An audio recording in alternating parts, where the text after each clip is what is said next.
Hey friends, what's going on? All right, so I am here today with Doug, right? I'm not going to intro myself. A lot of people know who I am. Now, Doug is a phenomenal real estate realtor, very experienced at what he does. I know he works with a couple of realtors and he has a team that he operates as well. Now, I wanted to bring on Doug today for a couple of factors. Number one, there's a lot of noise in the market. A lot of people, I want to say, I don't want to say confused, but a lot of people take a step back and they're like, hey, is right now a good time to buy? Is right now a good time to sell? What's going on in real estate?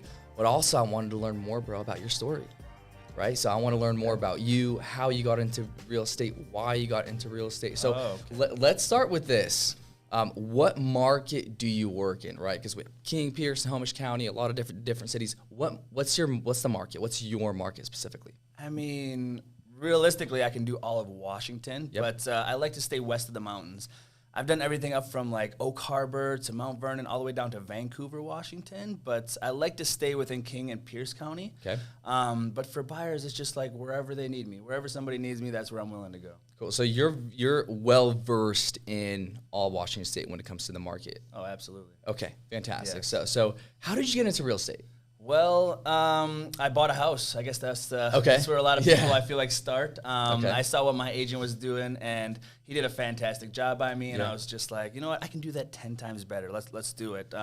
So prior to real estate, I was working up in Alaska as Alaska fisherman. I did that for 10 years. A lot of times people think, well, he was Alaska fisherman. He must have been on the Deadliest Catch. I was across the dock from them guys on the Deadliest Catch. It wasn't like I was on these crabbing boat. I was on an actual fishing processing boat. Okay. Really huge. It's called the Alaska Ocean.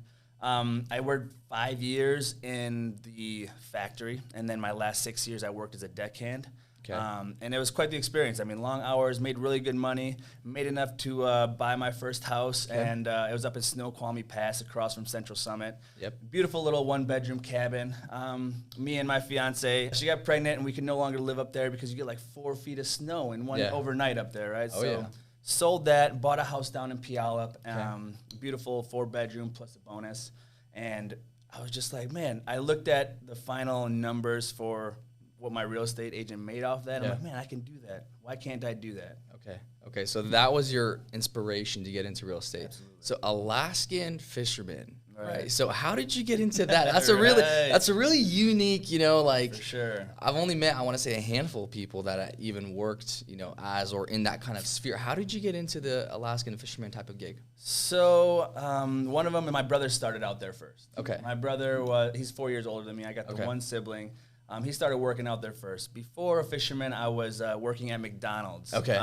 And just so happens that the exact same vessel my brother was working on, the same company, they provide the fish fillet sandwiches at McDonald's. Oh, wow. Nationwide, worldwide, actually. So it's mainly pollock, if anybody who knows or doesn't know. Okay. Alaskan pollock is what you see in your fish fillet sandwiches. Okay, very interesting. I didn't know Right that. out of high school. Yeah, Right out of high school. It was either the military or go fishing with my brother, and I was like, oh, let's get family close by, make some good money. Okay, so your brother got you in. You did that for a decade, right? And then you bought your first home. So you're like that, a decade. Yeah, a decade. Yes. So you bought your first home, and then you actually bought your second home. And then during the process of your second home, you realized that, hey, look, I can do this better. I understand kind of the process, what it looks like since you've now owned 2 homes. And you're like, I can do this better. So when you got into real estate, where did you start? Well, first you want to get licensed, of course. Okay. You got to have the pertinent documentation to be able to get licensed as a real estate agent in Washington. Cool. And then once you pass your national and state exam, then you want to go hunting for a brokerage. A lot of times people already have this lined up. It's really important to vet a lot of brokerages because you want to be able to fit and be in an atmosphere that surrounds you with the people you need to succeed. I feel like that is so important. So when I finally came across Garth on Instagram, that's how he linked up with me. I linked up, went into Park Place office in Federal Way. It just felt right. It felt right. And then on top of that, I was kind of stressing over commission, structure, and caps. That was kind of important to me because I'm kind of an independent beast. So that on top of the atmosphere Park Place brought just made sense to me. Cool. Sure. Cool. So then you met Garth, Instagram. Well, you worked at a few places. Then you met Garth. I personally know Garth. The guy's awesome, Absolutely. right? Awesome, a phenomenal broker. I like how his story, how he started up Park Place, which is very unique. So you met him. You got into work with him. Now, did you join a team, or did your you already had your book of clients, your business set up, and you just went off rolling? I took all the tools that Park Place had to offer, and I used them all. Okay. I really didn't know much other than what I was seeing on YouTube as far as how to become a successful real estate agent. Just watch a million videos on successful agents and follow their steps, right? So when I joined Park Place, it wasn't with a team. I still consider myself, even today, even though I'm working with a group of agents, you're still an independent contractor. You know, you're not working as a team. You're not a corporation. You're yourself. You're your own business. Park Place had a few different tools as far as their sniper program, which was great. With sniper program, not a lot of people heard about it. It's a farming technique to gain listings to help people sell their house. Cool. And then they also work with a couple other companies as far as generating buyer clients. Okay. So I think overall my success was determined on your will to work. You got to be able to work long hours and do what you need to do to be able to land them clients and make sure that they follow through to closing. Yeah, no, helping families is a big deal, right? And on a macro standpoint too, when you joined Park Place, you had a lot of tools. Was there some coaching provided as well? I had a great mentor. Okay. Definitely. When you become an agent, when you become a real estate agent, most of the time your first 2 to 3 deals has to be with somebody experienced. Somebody's going to look out for you and look over your contract, make sure you don't make any mistakes. So having that is definitely important. I had Mr. Stuart Emery. He was great. And you need to just kind of like mirror these people who are successful and be able to do what they do. That way, when it comes your turn to step up to the plate, you're ready to go, for sure. Yeah, I know, and that's a big deal, right? Mm-hmm. Finding somebody that's really successful in the business. When you hire a realtor, it's invaluable that that realtor knows how to negotiate contracts, right? That's why you hire a real estate agent. They're going to negotiate on your behalf. That way you could, number one, save money, but number two, make money and be able to go through a transaction smoothly, right? You have the sellers that are looking to get out of their home. You have buyers that want to move into the home. So you want to be able to make sure everyone comes to a mutual agreement, right, as the contract. But also, your buyer's agent needs to know how to run comparables, need to make sure that the home is listed accurately, and also to protect your earnest money, right? Not to keep your, not to have that full contract or your earnest money in jeopardy. That's a big deal. That's a huge deal. Absolutely. And actually, you learn some nits and tricks and ninja moves along the way as far as like being able to protect your client's earnest money. It's not all about just, you're willing to walk away, you're going to have it at risk. Sometimes there's things within the contract that you could pursue the seller or the selling agent to say, oh, you know what, you're right, that was wrong. Here's your earnest money back. We can't fight you for it because we made this mistake. Yeah. So also on that note, for a listing agent, you need to also be prepared to look over that documentation in detail that you don't miss anything. Because if a scenario comes up where you need to get rid of this buyer and you want to hold on to their earnest money, you got to make sure there's no mistakes within the contract, because if there is, well, you just lost that leverage against the buyer from walking away. Yeah, and also having your home go back on the market after it was pending is not as attractive. It is not at all. Always questions that arise. I almost recommend most sellers, if that's the scenario, to just take it off the market for like a couple weeks. That way, when you bring it back, it's got a fresh set of eyes. Yeah, which is a big deal. Which is a very big deal. So you're well-versed now as a realtor. So you've helped a lot of families. You know the business. You know the market. Talk to me a little bit about market predictions, right? When it comes to just real estate in general. I know last year was kind of insane, the beginning of last year, and then as closer to the end. Now with CPI numbers that have came out, with Federal Reserve that have made their announcement, so, and really that hasn't, impacted rates all too much with the Federal Reserves, because a lot of that was already priced in, that 25 basis point rate hike. But question for you is the market on real estate. Where do you think the real estate market's going to go just from a pricing standpoint? Okay, so that's a great question. I mean, we're in the first quarter of the year. We do see already around the greater Seattle area the prices of houses being fairly low, because in December, there was no buyers on the market. Now come January, February, buyers are coming out of the woodworks, and sellers have already priced their houses accordingly below what they realistically should be. So now we're getting multiple offers on the greater Seattle area as far as houses. I've seen my last one, I wrote one up yesterday, 13 offers on this house. We didn't win. There was 13, kind of unexpected. A lot of buyers are still thinking, I got some leeway now. I can offer under list price, but it really just depends on your agent's knowledge of that general area. If it's getting a lot of traffic, if it's staged right, things of that nature. For sure, I see this coming spring that we're going to see a similarity to what we saw in the beginning of 2021. That's just my prediction. I feel like it's going to start climbing up drastically, and potentially the feds will have an impact on what they decide to do next with that. Yeah. That's a really good answer.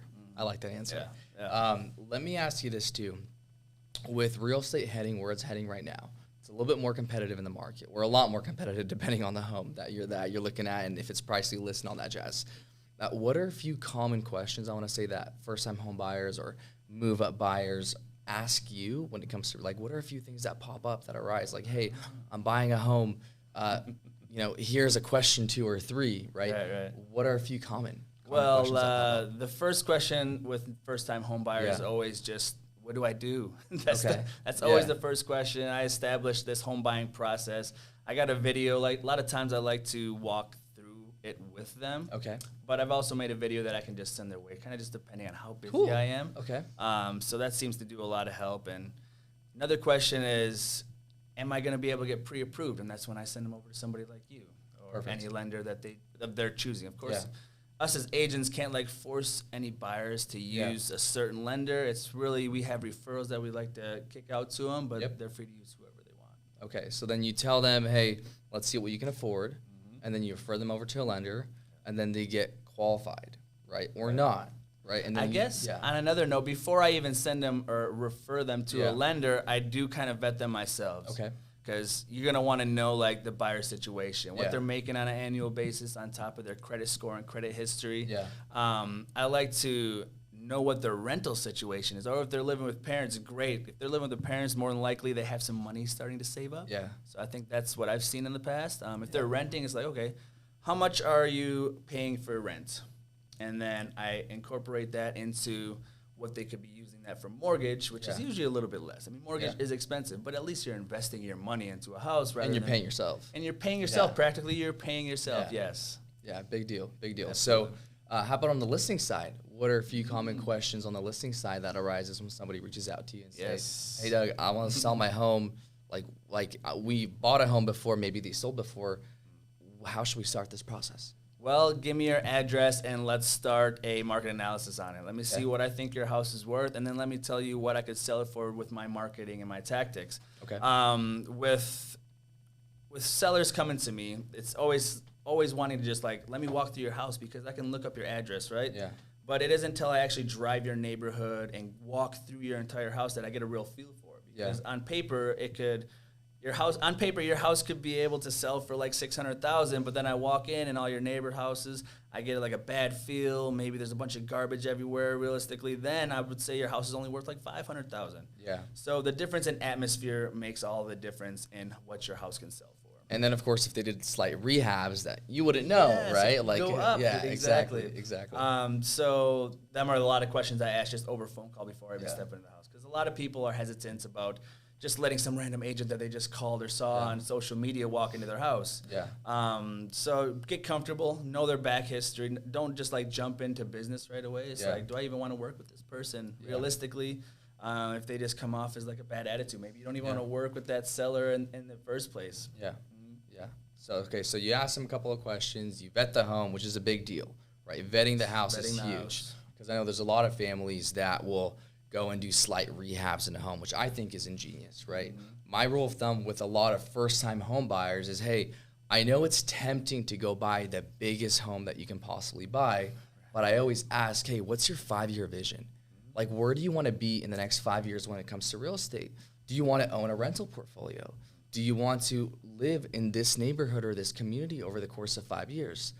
Well, no, we don't. Okay, cool. Well, why buy the biggest house? Why not buy an older home, the smallest home in the nicest neighborhood? You mentioned neighborhoods, right? Which is a big deal.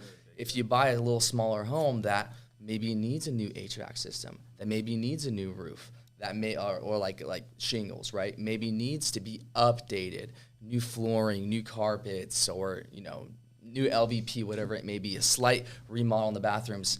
rule of thumb in real estate is what? $1 in, you could get $2 to $3 out, right? Absolutely. A new paint job, new trim, update the home, modernize it a bit. Now you made your home that maybe you bought it for $600, it could easily be worth $750 with appreciation plus the rehabs that you did in the property, right? Yes. And what? To rehab a bathroom, if you're a little bit handy, you do a little work yourself, maybe you hire a contractor for 70 or 80% of the labor, what? $6,000, $7,000?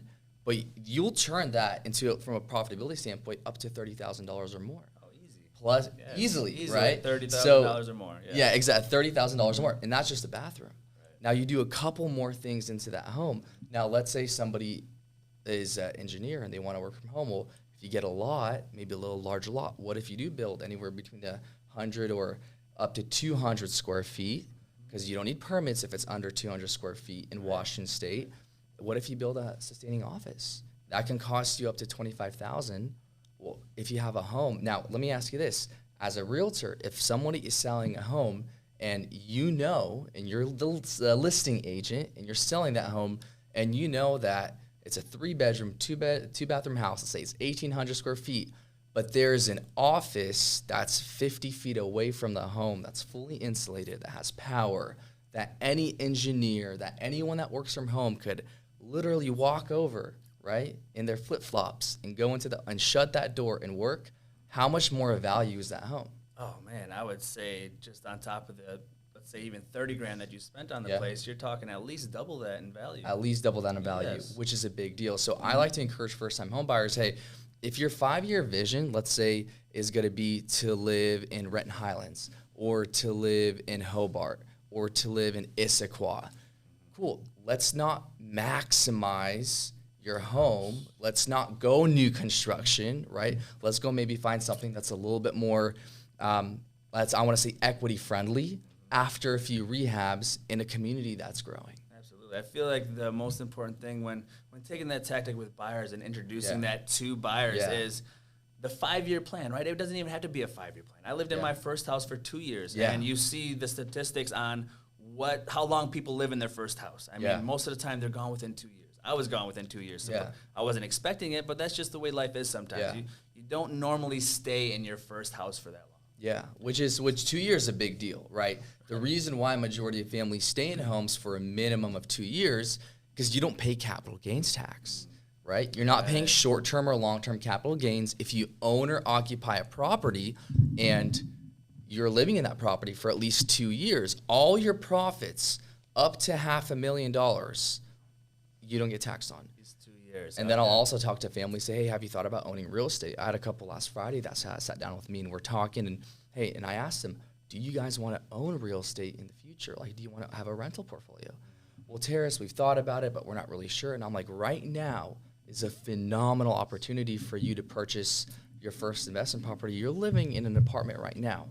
Why not go move into an apartment, but let's say you own that duplex and you own both units, right? You're still living in an apartment. Let's go find something that's maybe a little bit more bigger, right? But you'll live in that apartment for 2 years. You'll save up a little bit of money. You'll be able to rent out half of it because it's going to be a duplex or a triplex or a fourplex.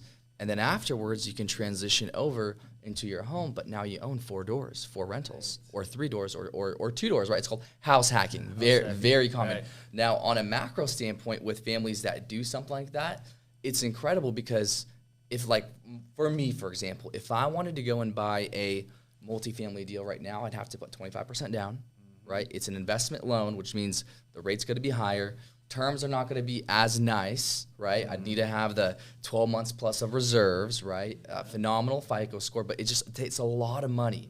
Guidelines, regulations are tighter. Now, if you're a first-time home buyer, you can go and get an FHA 3.5% down on your first deal, owner occupied. Yes. You can go buy a fourplex for $1 million, and what people like for $1 million, and people don't realize that qualifying for a fourplex is actually easier than qualifying for a single family because we're using those rental incomes to offset your ratio. Here's a question for you on that aspect. I think I know the answer. You have to have leases already incorporated into that building that you're buying, whether it be a triplex or a fourplex, correct? Yes. And 12 months lease agreements. How much of that income can you use towards your debt to income ratio? really good question. So the rule is 75-25% rule, right? So 75. So a lot of people may not know this that don't do a lot of investment deals. If you're buying a triplex or a fourplex, 3 out of the 4 units have to cover the entire mortgage in order for the first-time home buyer to qualify. So you have to find the unique deal. Duplex is different. Duplex, it's the entire, you're splitting the rents and you're totally fine, right? The mortgage. Anything over 2 units then? Anything over 2 units. Triplex or fourplex. Correct. So that's kind of the rule of thumb, but it's a 25% Is it rule. more difficult to buy a apartment complex that say it has like 10 units then? Or is it still easier? Yeah. Is it still the same That's strategy? A really good question for someone that does loans on apartment complexes. I go up to fourplexes. Anything above that, it's commercial real estate. So I wish that I was in a situation in the beginning to be able to buy a fourplex or a duplex, because that would have been a great way to start out on your portfolio and having them doors started in the beginning, because you can take advantage of that low down payment that you need to put down, as opposed to 25% on an investment. It's a lot of money. It is a lot of money. You can only put 3.5% down on FHA, and you're protected. I actually just recently I just got my offer accepted on my second house. Nice. I'm going to rent out my current single family house. So I'm actually learning a lot about this as well. Yes. And it's really, as far as being an agent, being a seller, being a buyer, it's always just a stepping stone. It's like a learn, rinse, and repeat kind of situation where you do something, you might do it wrong, you might not do it exactly perfect, but you learn from it. Continually learning, continually growing is something that I really want to focus on throughout the rest of my life. Yeah, and that's why I want to say you never want to make a mistake, right? And how do you do that? How do you not make a mistake? By working with experienced realtors like Doug, like working with experienced lenders like myself. You have a team together that will protect you from making a bad decision. I flat out told people that were, for example, looking at new construction homes. I'm not going to list the builder for liability reasons, but they looked at these specific homes, and I told them, I'm going to be fully honest with you. I would personally never send my brother, my sister, or my mom into that home, into a new construction with that builder. This is the why behind them. And then I send them a link to the Consumer Bureau reports. It's a legit WashingtonState.org website, over 100 one-star reviews. They build cheap, they build fast, and their homes break down after 2-3 years, like massive issues. So I've done that. Yes. So having somebody that wants you, I want to say that has your best interest at heart, through it. That's a big deal. Yeah, point you in the right direction. Point you in the right direction, and walk you through that, right, step by step by step. That's a big deal. So I always sit down with buyers, and I'm like, hey, what's your 5-year vision? Like, where do you want to go? Now, this it's funny. This same buyer texted me on Sunday. He goes, hey, I thought about it. We found this fourplex. I'm thinking about putting an offer. Can you run numbers? After this, I'm going to go in and run numbers, which is great. Awesome. I had the same conversation on Wednesday of last week with an engineer that was looking to buy a home. He wants to live in Issaquah. Well, we sat down, talked, we ran his numbers, and he can't afford to live in Issaquah right now. Not a whole lot of people can. Yeah, it's very expensive for their first home. So we built out a game plan to where he's going to buy his first home, right? 2.5 years later, he will go and buy his second home. And then maybe 2.5, depending on the value, appreciation, then 2.5 years after that, depending on also his RCU income, how much money he's going to make. It's either his second home is going to be his Issaquah home, or his third home is going to be his Issaquah dream home, right? Just because you live in Issaquah doesn't mean it's in the house you want to live. So building out that portfolio, that game plan is huge. And unfortunately, a lot of people, I want to say in our business, not only are they uneducated, but the bar is set so low to where they're like, okay, this is what you want. This is a number, go. Versus saying, hey, where do you want to be? Right? Why do you want to live in this area or this location? That could definitely determine on what your next step is going to be, their 5 or 10 year plan. Exactly. Now, Doug, I got to ask you this as well as we're going to be wrapping this up. You got into real estate because, realtors, number one, you guys, for good reason, make good money. But number two is you knew you could have done the job better, right? Then your second realtor home. What's your vision? Where do you see you and your team in the next 5 years? Like, where do you want to be? I like that question. I want to be continuing to grow. I want to be able to be in a situation where I am actually just working my pipeline and giving my deals to my fellow agents and being able to just help them out and help them grow as well. I feel like I set the bar super high. Actually, my bar is not even set. I want to say my bar is not set. It's just continuous. You know, there's no ceiling. Continuing to grow myself and being able to have the opportunity to help others grow in the same way. I think that's really my ultimate goal in my 5-10 years. So a lot of leadership. A lot of leadership for sure. Beautiful. And of course, continuing to help clients out. I think that was one of the main reasons I got into real estate, was just to be able to help out families, because it's such a big step for families to buy their first home or even sell their first home. I'm going to be imprinted on them forever, right? It's like, oh, my agent helped me buy this home. Oh, he got me this sweet gift.